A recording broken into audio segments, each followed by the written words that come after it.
আসসালামু আলাইকুম রহমতুল্লাহি অবরকাতুহু।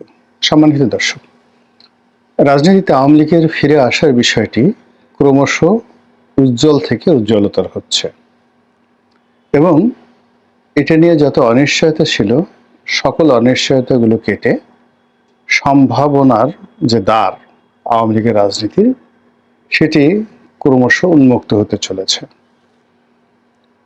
যখন আওয়ামী লীগের পতন হলো সেই আগস্ট মাসে, সেপ্টেম্বর মাসেই আমি হয়তো কয়েকটা ভিডিওতে বলেছিলাম যে আওয়ামী লীগ ফিরে আসবে এবং দেশের প্রচলিত রাজনৈতিক দলগুলো আওয়ামী লীগকে ফিরিয়ে আনবে। আমি অনুমান করেছিলাম যে আওয়ামী লীগের সঙ্গে জামাতের একটা বন্ধন তৈরি হবে এবং জামাতের একটা গ্রিন সিগন্যাল থাকবে, সঙ্গে সঙ্গে সরকারেরও গ্রিন সিগন্যাল থাকবে এবং সেটা নিয়ে আওয়ামী লীগ মাঠে নামবে। অন্যদিকে জামাত বিরোধী যে ইসলামী সংগঠনগুলো, তারা বিএনপির সঙ্গে থাকবে এবং হাড্ডাহাড্ডি লড়াই হবে রাজনীতির ময়দানে। এখন পুরো বিষয়টা এলোমেলো হয়ে গেছে। এক পক্ষ মনে করছে যে জামাতের সঙ্গে আওয়ামী লীগের সম্পর্ক তলে তলে হয়ে গেছে, আর অপর পক্ষ মনে করছে যে বিএনপি মূলত ভারতের পরামর্শে আওয়ামী লীগকে একটা ওয়াক ওভার দিচ্ছে বা আওয়ামী লীগকে একটা সুযোগ করে দিচ্ছে। ঘটনা যাই হোক না কেন, সেটি নিয়ে আরেকটু পরে আলোচনা করব, কিন্তু ইতিমধ্যে যে লক্ষণগুলো আমরা দেখতে পাচ্ছি সেই লক্ষণগুলো নিয়ে কিছু কথা বলা আবশ্যক। প্রথম লক্ষণ হলো ঢাকার রাস্তায় আওয়ামী লীগের ঝটিকা মিছিল, একাধিক ঝটিকা মিছিল। গোপালগঞ্জে বঙ্গবন্ধুর মাজারকে কেন্দ্র করে সেখানে বিপুল সংখ্যক নেতাকর্মীর শপথ গ্রহণ এবং পুরো গোপালগঞ্জ জেলা সেই আওয়ামী লীগের পতনের পর থেকেই ব্যতিক্রমী আচরণ করছে। সারা বাংলাদেশে একরকম, আর গোপালগঞ্জের দৃশ্য আরেক রকম। এবং এখন এই বাস্তবতায় বাংলাদেশে যে সকল এলাকাতে আওয়ামী লীগের প্রাধান্য রয়েছে এবং যে সকল এলাকার সংসদ সদস্য যারা দুর্নীতি কম করেছেন বা করেননি, সে সকল এলাকা রীতিমতো এখনো পর্যন্ত আওয়ামী লীগের কর্তৃত্বে রয়েছে, নিয়ন্ত্রণে রয়েছে। তারা চাঁদাবাজি করছে না, চাঁদাবাজি অন্য লোক দিয়ে করাচ্ছে, কিন্তু পর্দার আড়ালে থেকে পুরো সামাজিক যে সংহতি, সেই সংহতিতে আওয়ামী লীগের যে অবস্থান সেটি তারা ধরে রেখেছেন।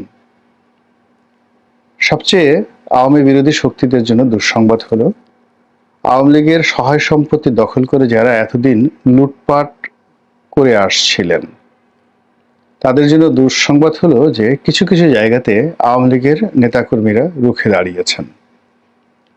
তারা কিছু সহায় সম্পত্তির দখলে নিয়েছেন এবং কিছু জায়গা থেকে দখলকারীদেরকে মারধর করে তাড়িয়ে দিয়েছেন। আবার অনেকগুলো সম্পত্তি, ব্যবসা বাণিজ্য, সেগুলো পুনর্দখল করার জন্য তারা সর্বোচ্চ শক্তি নিয়ে তারা এগিয়ে আসছে। এবং এক্ষেত্রে তাদের পলিসি, অর্থাৎ যদি সমন্বয়কদেরকে মোকাবেলা করতে হয় তারা জামাতের সাহায্য নিচ্ছে, জামাতকে যদি মোকাবেলা করতে হয় বিএনপি সহযোগিতা নিচ্ছে, বিএনপিকে যদি মোকাবেলা করতে হয় তাহলে জামাত এবং সমন্বয়কদের সাহায্য নিয়ে স্থান কাল পাত্রভেদে তারা দ্রুত সিদ্ধান্ত নিচ্ছে। ইতিমধ্যে শেখ হাসিনার বেশ কয়েকটি অডিও ক্লিপ ভাইরাল হয়েছে। তিনি যেভাবে কথা বলতেন আগে, এই আসছি কাল আসছি, এটা করবো ওটা করবো, সেগুলো না বলে অত্যন্ত দৃঢ়তার সঙ্গে বলেছেন যে এখন থেকে আর কোনো ছাড় নয়। যদি ডান গালে কেউ একটি থাপ্পড় মারে, বাম গাল এগিয়ে না দিয়ে যেভাবে থাপ্পড় দিয়েছে ওইভাবে সজোরে প্রতিপক্ষের গালে থাপ্পড় মারতে হবে। এখন এই থাপ্পড় কিভাবে মারবে সেটা ওই স্থানীয় আওয়ামী লীগ নেতাকর্মীদের দায়িত্ব এবং কর্তব্য।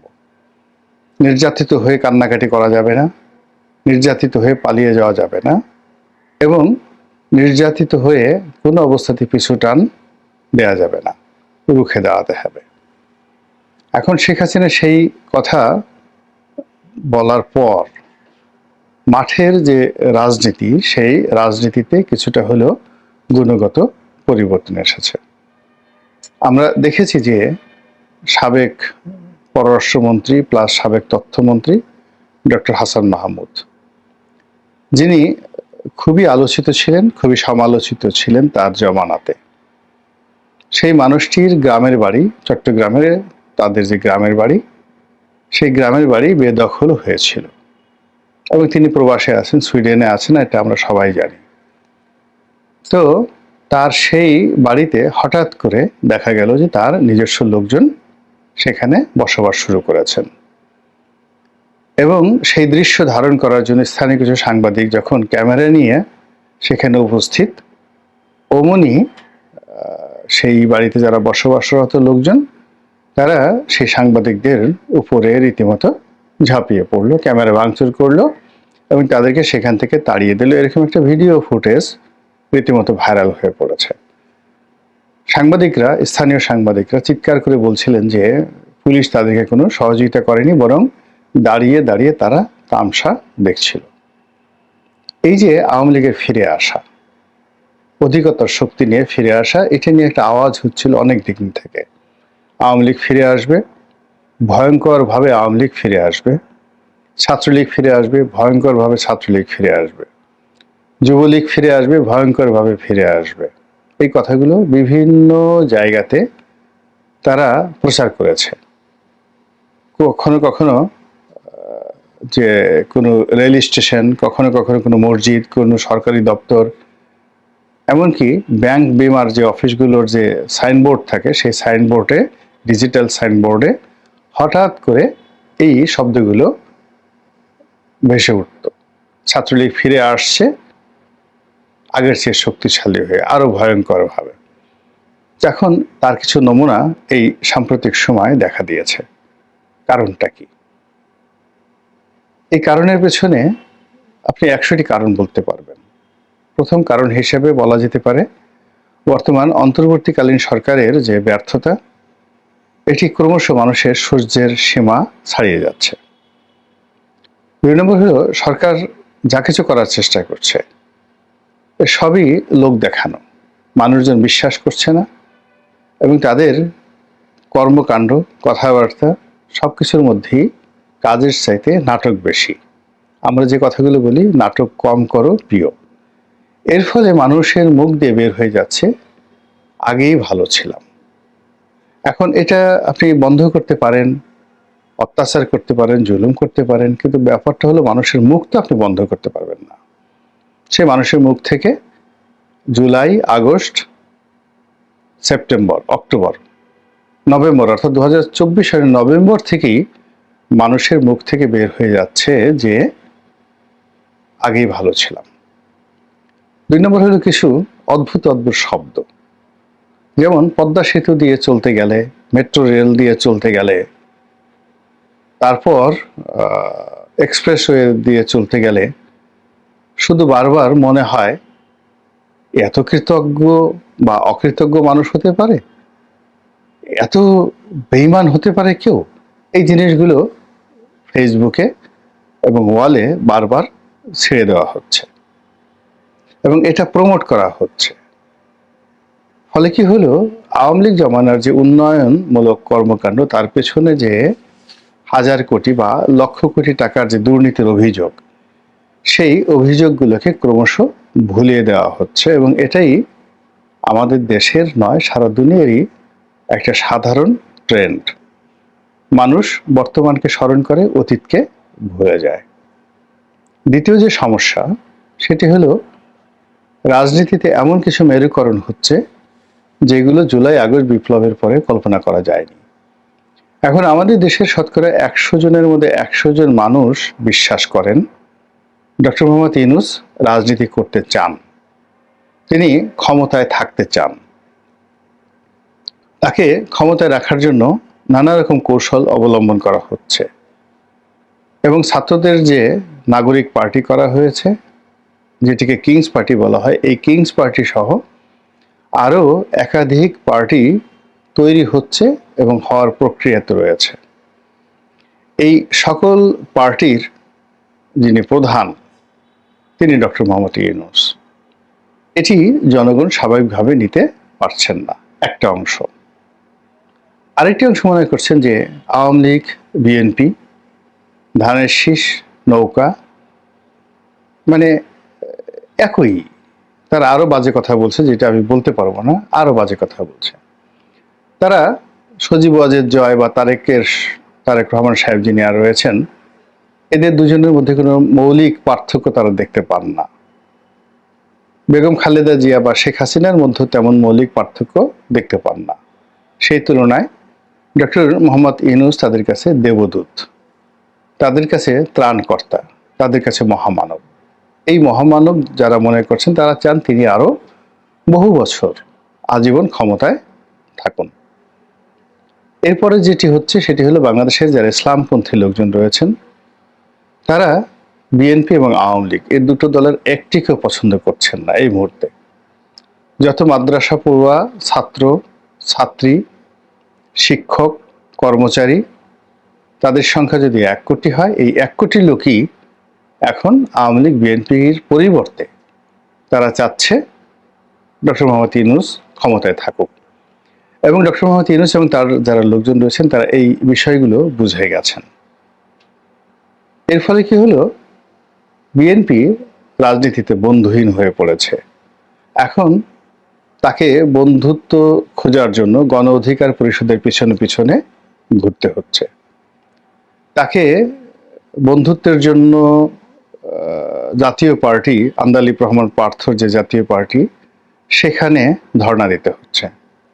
বন্ধুত্বের জন্য তাকে এবি পার্টির যিনি প্রধান জনাব মঞ্জু, তার সঙ্গে দেশে বিদেশে তার সঙ্গে সাক্ষাৎ করতে হচ্ছে এবং তাকে তোয়াজ করতে হচ্ছে।